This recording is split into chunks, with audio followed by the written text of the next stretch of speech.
Tuna lengo la kuleta wanachama wengi zaidi.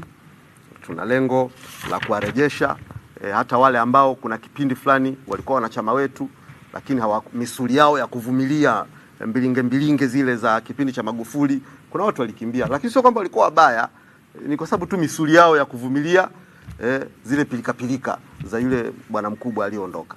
Kwa hivyo kwa watu wametaka kurudi, na wengi wametaka kurudi kwa sababu wanasema kabisa kwamba tunaunga mkono harakati za kuyataka mabadiliko kabla ya uchaguzi.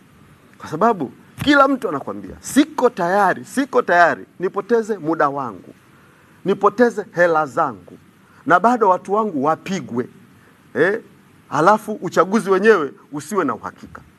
Aidha utaenguliwa, mawakala wako hawatakuwepo au hawatatolewa au hautatangazwa. Ni mfumo wa uchaguzi usioaminika.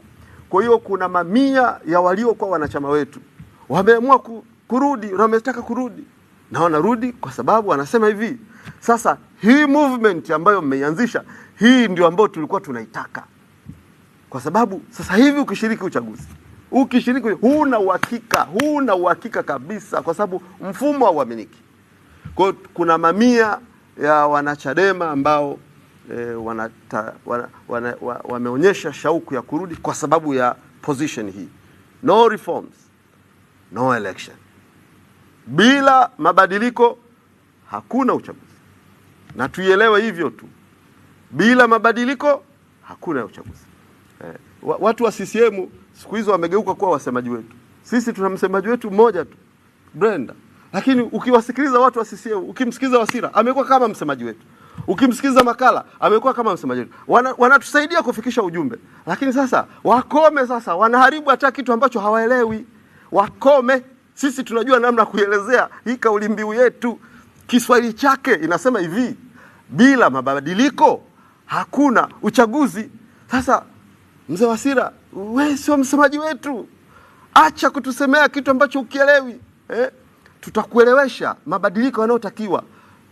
Ni vigumu sana pengine kuyakubali, lakini sauti ya watu wengi itakayopigwa kipindi hiki, masikio ya yule babu yataachia, ataelewa. Kwa hiyo mimi naamini baada ya wiki mbili kutoka Nyasa ataelewa Kiswahili chake ambacho anasema sielewi Kiswahili chake kinasemaje, ataelewa, ataanza kusema sasa. Kiswahili chake kinasema hivi, bila mabadiliko hakuna uchaguzi. Na sisi Chadema hatuweki mpira kwa pani. Hii ngoma hatukimbii. Uchaguzi tutashiriki.